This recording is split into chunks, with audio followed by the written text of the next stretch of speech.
Hi, my name is Greg Billings, and you probably know me as the old guy on the worship team who has all the toys, like a cowbell, and who gets to have all the fun. And that's really true. I do really love playing on the worship team and getting to have all that fun. But like everyone else in this room, I traveled a path to get to Tree of Life Church. I gave my life to Jesus Christ in March of 1967 in Hendersonville, Tennessee, just outside of Nashville. And the reason that happened is because I had a crush on the trumpet player in my band's sister, Marcia Million.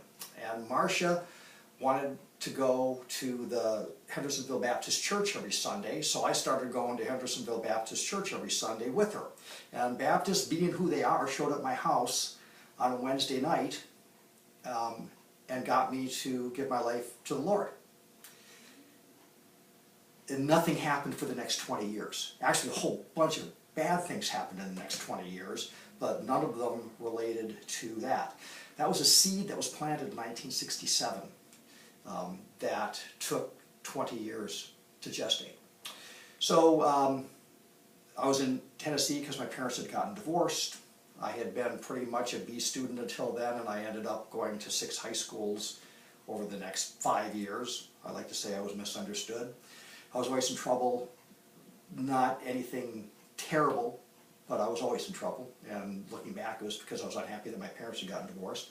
So if any of you watch Mad Men, Don and Betty Draper, those were my parents with the alcohol and the cigarettes and fooling around with the divorce and the foolishness and all that. Although I love my dad, well, my dad was an alcoholic, and I love my mom, but my mom was mentally ill. So I was a little bit bitter by that, and I ended up dropping out of high school, going on the road with the band. The band didn't work out that well in Nashville. I got taken advantage of by my partner, so I got my girlfriend pregnant. Not really thinking I'd get her pregnant, but at 19, I found myself being a high school dropout with a new baby and a band that wasn't working. So I went and got a job in a grocery store, and I started working really, really hard. Because in those days, when you got your girlfriend pregnant, you got married. The baby daddy thing hadn't been invented yet, and it wasn't okay then, and it's not okay now. But I worked really, really hard, and applied myself, got a job in a grocery store, then got a better job at a publishing company, then went back to work in a music store, and it worked out pretty good. But I was a child of alcoholics, and I drank a lot, and then I smoked a lot of pot. And over the next 20 years, there was never enough money.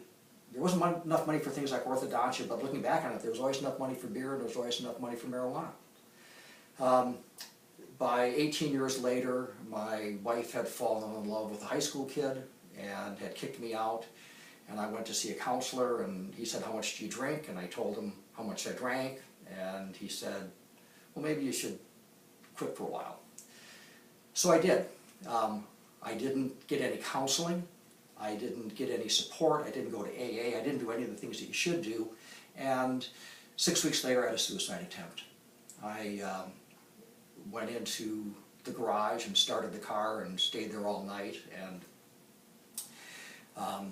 my son found me the next morning. I woke up in the hospital tied to the bed with charcoal smeared all over me. And the first thought that I had when I woke up was, "Thank God I'm alive."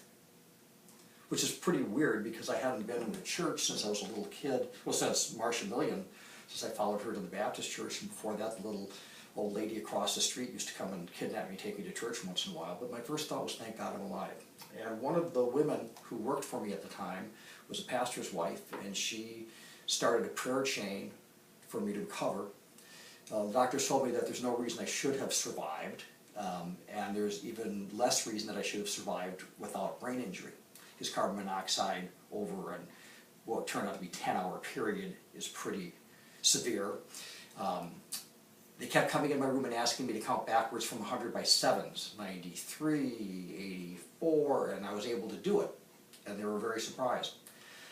Well, I'm pretty convinced, as a matter of fact, I'm absolutely convicted and convinced that night in that car, that suicide that I planned so well, that the Lord and the Holy Spirit came into that garage last night, and they grabbed me right here by the scuff of my shirt, and they said, "We're not done with you yet." Well, like most things, that's when things got really bad. The divorce came through. The fact that I had the suicide attempt enabled her to label me as somehow mentally defective. The fact that I had quit drinking, for any of you that have been through that kind of program, and my former wife wouldn't participate in Al-Anon. That just made everything a lot worse. But the woman who had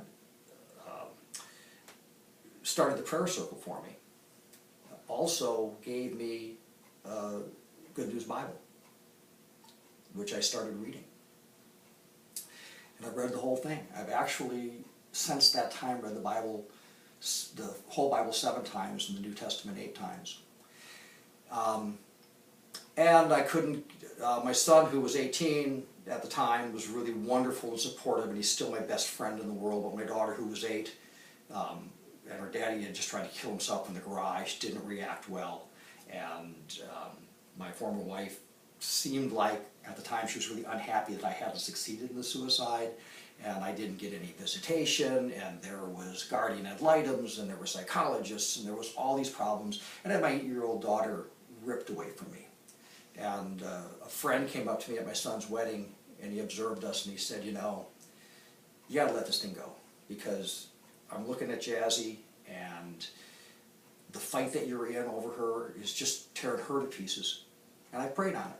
And at 2 o'clock in the morning, one morning when I couldn't sleep and I was praying, I decided that I was going to pay my child support and be a faithful father no matter what, whether I got any visitation or not.